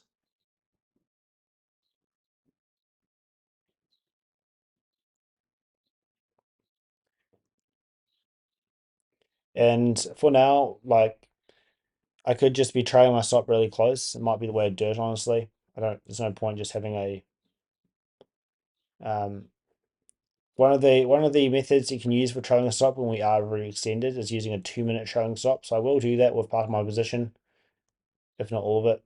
But if we're in a strong momentum market, the previous 2-minute candle low usually won't get taken out unless we're reversing or about to reverse. So just a very easy, arbitrary way to manage risk is just to use that previous 2-minute candle low and trail your stop below it. So every time we break a new candle high, such as we've just done on this candle, breaking this high, I can trail my stop up to that low. Once we break this candle high, the stop goes there and so on, and then you see how far up it can go. I'll just check if this is which one this is for as well. So I won't do it with that one. That's for the further take profit. I'll do it with this one instead.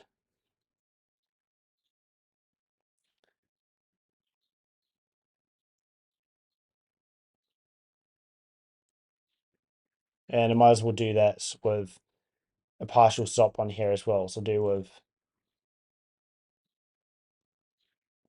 50 just to demonstrate it on this chart. So using the 2-minute candles trailing stop, the stop goes below this swing low currently. Once we break this high, we then look over to see, okay, what is the current 2-minute candle? And if we look at the 2-minute candle here, we can see that we have broken that high, so that now becomes the 2-minute candle low. And that's now where the stop loss goes.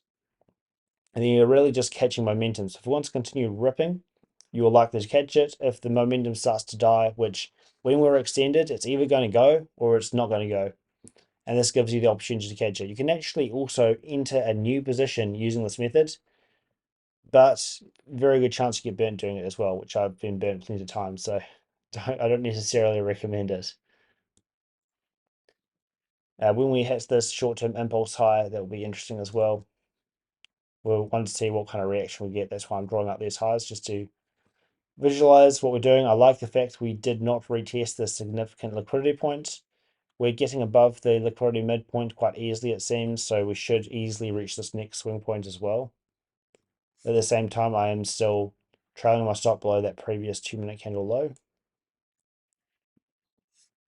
just to lock in those gains.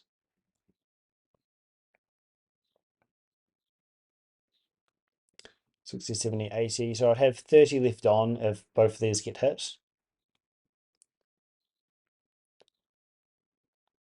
I'll probably put that just a bit lower. I think that's where my TP is here. 45, it's about there.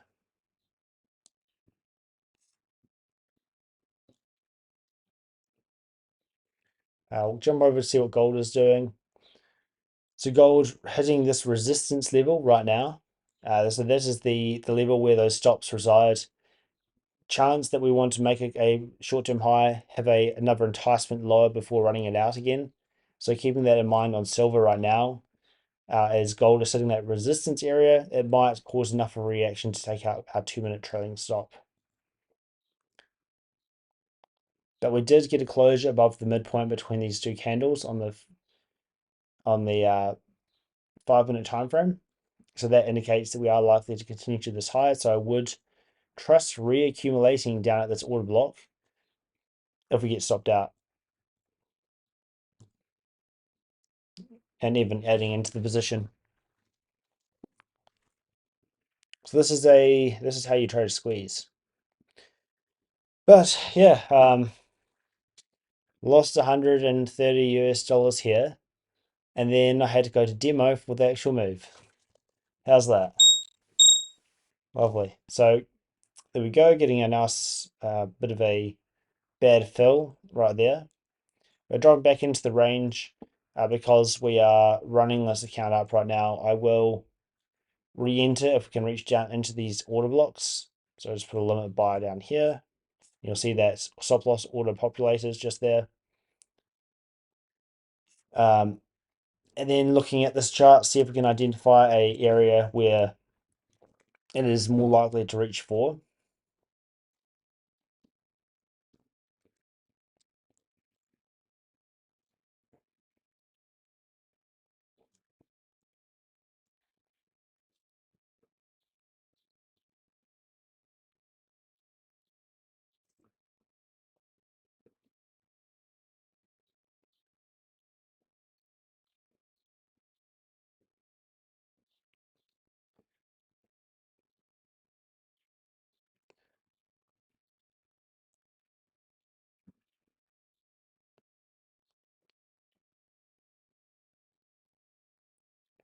The question is, with this hourly candle, how deep into the range is it going to drop? If we drop over to this time frame, zoom in a bit in here. So we've got the 15-minute chart on the left currently. So you can see gold hitting that resistance level and getting a little reaction from it. Good chance we run back up for that reason. Then at the same time, silver is actually confirming that we're going to run back up because we have closed beyond liquidity midpoint. Those two confluence together with our unmet draw on liquidity, a closure up here beyond the liquidity midpoint. If I can, oh, I did the wrong button. Never mind.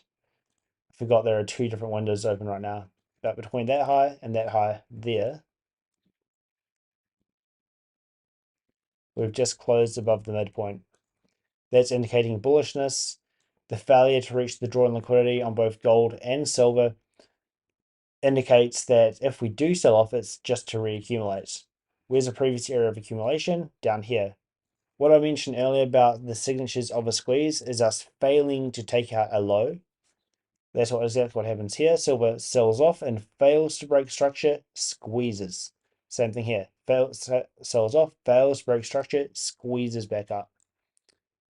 This is a masterclass. Wish all my trading was like this, but we will see if we can reaccumulate in this order block. We also had that manipulation closure I mentioned, which is a very powerful signature because this right here, that closure right there is bearish, super, super bearish, unless that happens. That's exactly what happened. So that is some nice confluence. And what I love the most about this is exactly this here. Gold is weaker. Then why on earth is it failing to sell off, whereas silver is? Exact same thing happened in London session last night. We'll go back over, look at it real quick just for fun. We have, whoa. So gold in this instance was also weaker.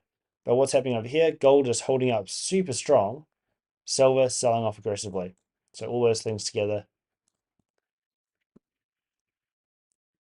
make this really clean.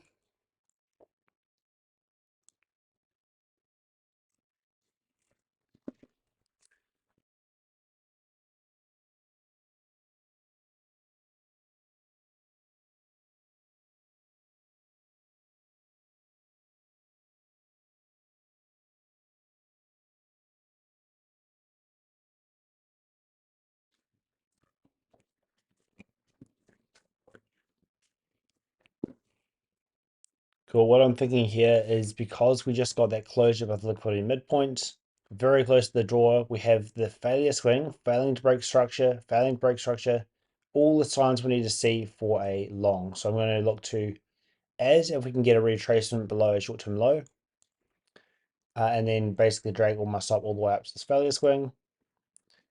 But it looks like it may just want to rip. So it's already ripped and hit this high,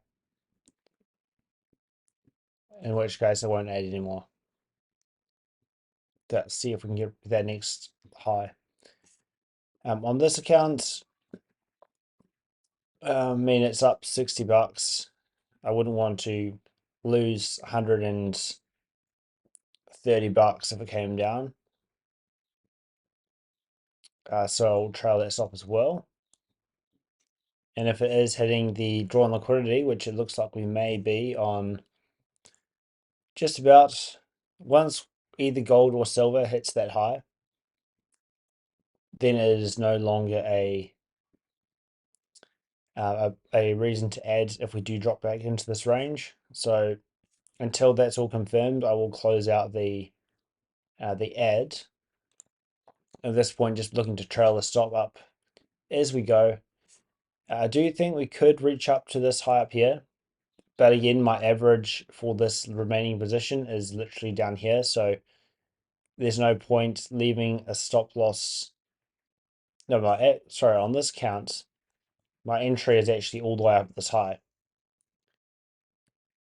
And there's no point leaving it come into drawdown after being up so much. So I'm going to leave that there for a bit. I'm just thinking maybe if it's more reasonable to take the profit up here, then try and hold on for that next swing point.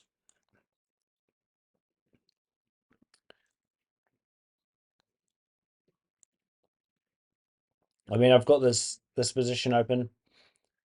I might leave this at break even for like just the smallest portion of the position, and then I'll put on 20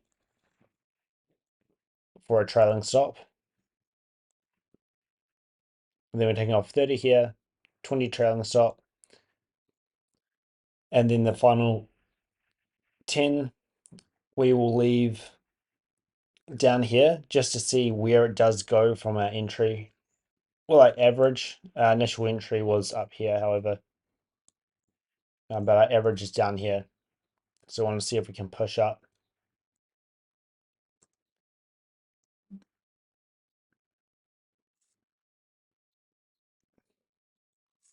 Yeah, and just thinking, should I take it off up here or not? Because we are hitting a key point of interest. And if we look at gold real quick, gold is just about tapping that high. Gold about to hit 820 as well. And this is a flat bodies candle, a very prominent impulse high as well. So there's a good chance we get a good reaction here. So I might actually just let that close out here. So good trade. 533 on this 5K account in that one trade. You're risking, max I risked at any one time was 160.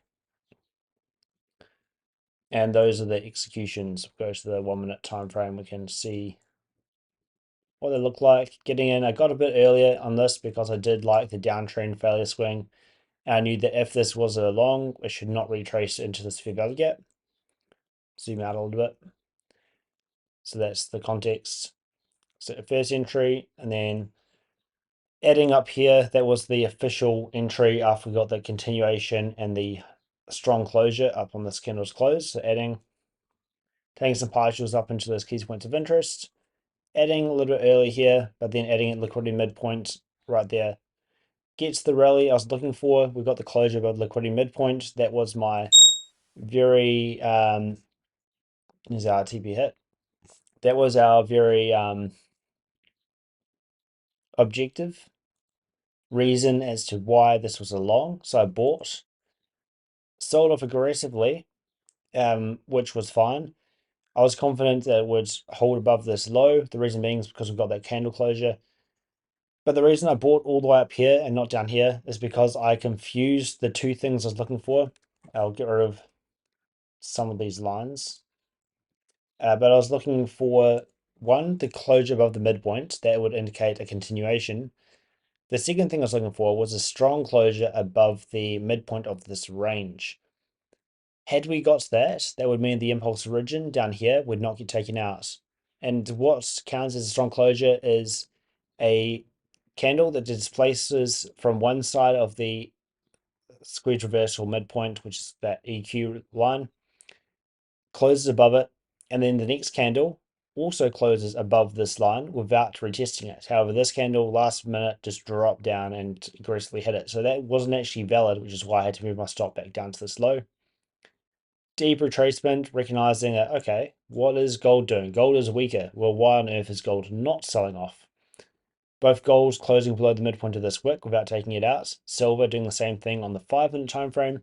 Manipulation closure, beautiful reaction out. This indicating a squeeze by selling off, failing to break structure, rallies, fails to break structure again on this 15-second time frame, and then squeezes higher really nicely.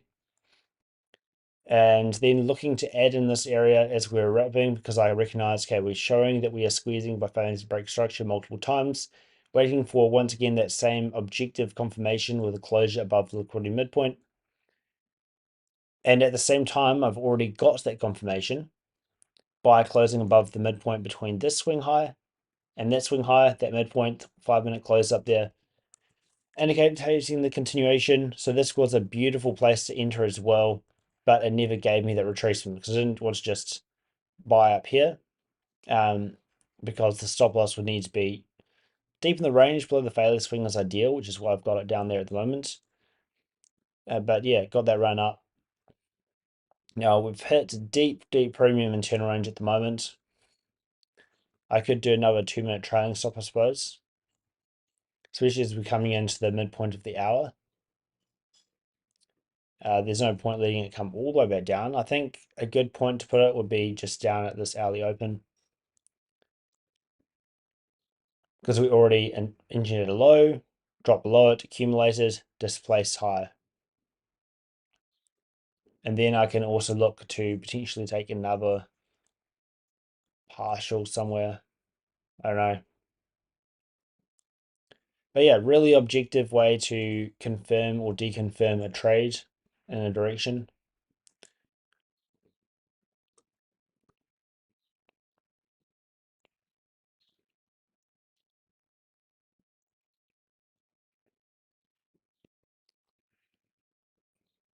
But in saying that, that's my account balance right now, $4.05. Now I think I have C Trader. Did I show C Trader yet?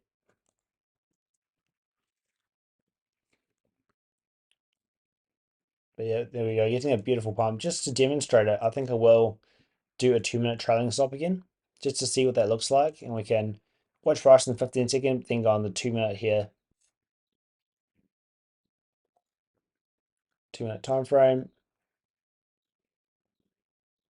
I'll adjust that to 10.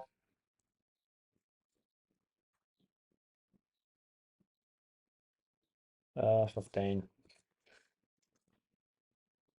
So, and we don't need a stop loss in that. I don't know why there's a stop. So using the 2-minute candle low, the previous 2-minute candle low, as you can see through this entire range, if we were to draw out a stop loss real quick, so let's just draw a stop loss somewhere. And just imagine what it looks like if you're trailing your stop. So say you bought down here, it starts to rally, you're trailing below the 2-minute candle low, 2-minute candle low, you're still in, still in, still in, still in, stopped out. That's where we're stopped out, it's right there. Consolidates a bunch, let's say you re-enter here, and then it breaks that candle's high, so you can stop and go there. It breaks that candle's high there, so you can move your stop loss up again. Sorry, there. Breaks that candle's high there, so you can move your stop loss up again, again, and then that's where we are right now. Whenever we break a 2-minute candle high, you can trail it up, but that allows, if it is showing really strong momentum, it should continue to keep you in the trade. So including in this range, like let's say you bought where I bought down here, you break this high, you can put your stop loss there, break this high. We keep our stop loss below that low. This high does not get broken yet, so we don't move our stop loss up until right here. Then as soon as we break that high, we can move our stop to that candle low, the previous 2-minute candle low. Next high gets trailed up to here, and then breaks this high, same place, and then eventually you've moved your stop all the way up to here, and it reverses. And then you'd be out of the trade, you can look to reaccumulate.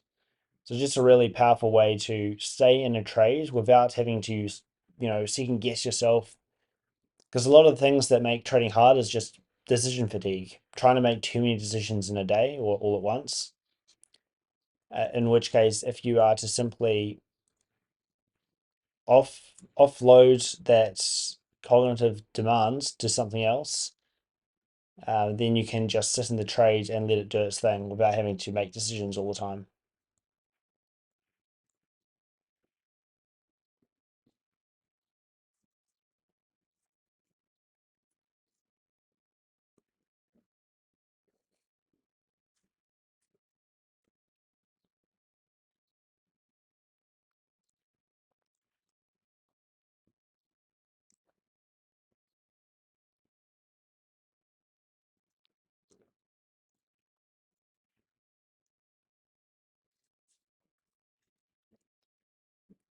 So we have hit deep premium and channel range, so very high probability that it does want to reverse from here, at least temporarily. And gold has already taken out its high. But if we look at the high time frame again, on the hourly time frame, in fact, to me, this really looks like it's going to continue through this high and up to this deeper high, at least. And as I mentioned, like I'm extremely bullish silver at the moment. We don't have to take out this low at all.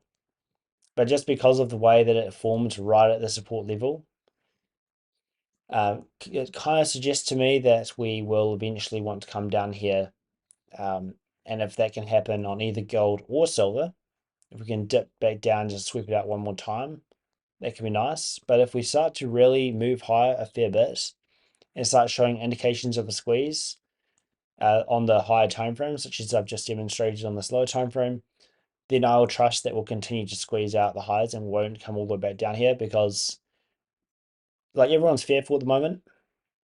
But when everyone sees that, oh shit, silver's just placing straight back up, it's bullish. It isn't crashing after all. Everyone's going to be going, okay, I'm going to wait for it to come down, and then I'm going to buy down here, and then I'll buy and it can go back up.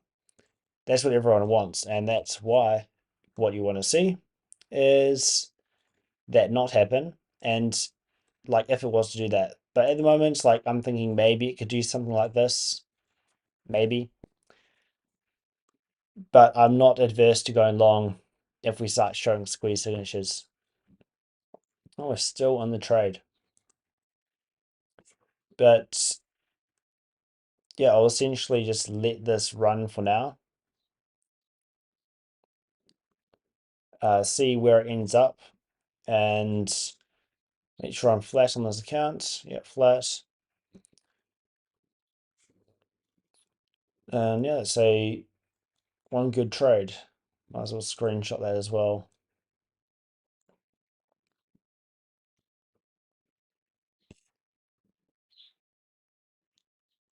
So I mean, it took out this candle's low, but it didn't quite hit this one. But it looks like it will right here. So there you go. And turn on the executions for this trade just for completeness. So after getting stopped out of my trade, I jumped straight back in because like, oh, damn it, it's going up my direction. So jumped in on a demo account because my account was blown, my personal account, and then forgot about it. And that was that beep we heard earlier in the video. I just forgot about that trade. But yeah, looking for that failure swing, displacement, short-term low broken, displacement, buy, sell, sell, and would have bought here, didn't. There we go, that comes out. And then I'll just hold this as a runner. And I want to see if we can reach up to the high of week, or at least up to 85.48. That would be another target. So 85.48, I'll put a limit sell of 5 up there.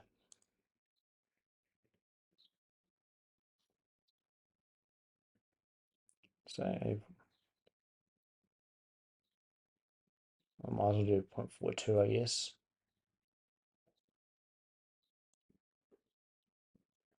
Looks pretty close in the 1 minute time frame.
Exactly.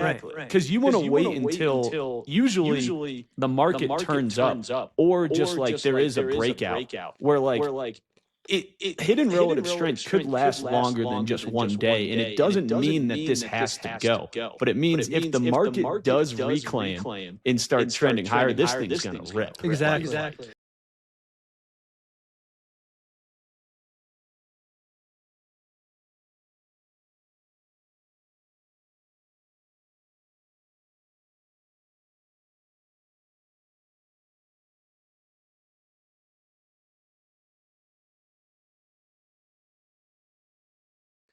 We've been letting this trade run just with this stop loss below the midpoint of this liquidity mid at break even, and also within this down closing range, so below the midpoint of that.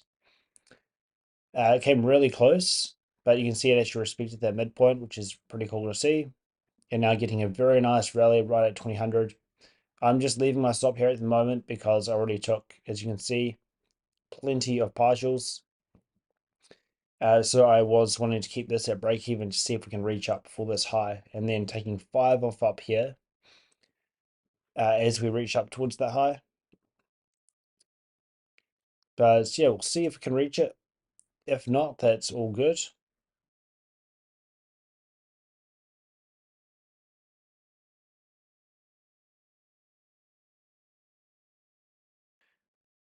Okay, I'm going to add a trailing stop in at this point because I am being pretty greedy, just trying to get this run up to the specific price level. It's already given a very nice run up, so no point giving it all back. I'll put the stop just down here, just below this arbitrary pink line and a few candles down this area, and see if we can get a nice run up into the high. My target is essentially the midpoint between the high of week and the swing high we've just run out. So if we measure that out, it comes in just here, and just below that we've got a flat bodies candle that stands out to me a lot as well. And then just yeah, basically at that level is where I'm getting out. Also 85.420 is just a number that is I like. So we'll see if that gets it. I don't know why there's 2 of these now. Get rid of 1. But we'll see which one hits first. Then I've got the remainder of the run on, looking to see if we can reach up to that high of week. You can see that gold is showing that it has legs trying to reach up for that level.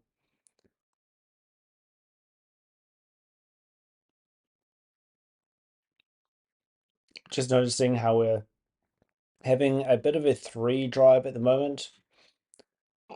What I want to see is if we do put in a 3rd drive, even if we do reject, I'd want to see that fail, and then that would give me the confidence that I could even trail a stop and look for even a larger target.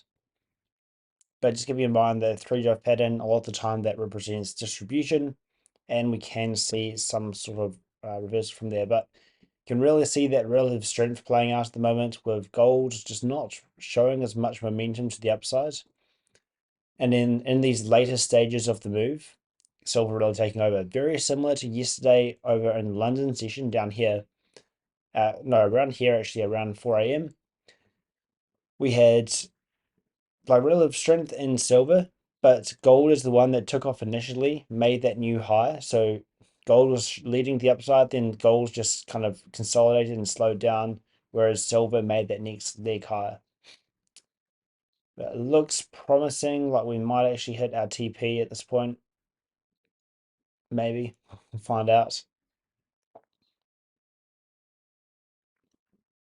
But really amazing to see how much it's lagging behind at the moment, despite having made the initial high. And then silver making the lower low, so that expanding wedge versus the contracting wedge. Just a pattern I'm kind of noticing at the moment.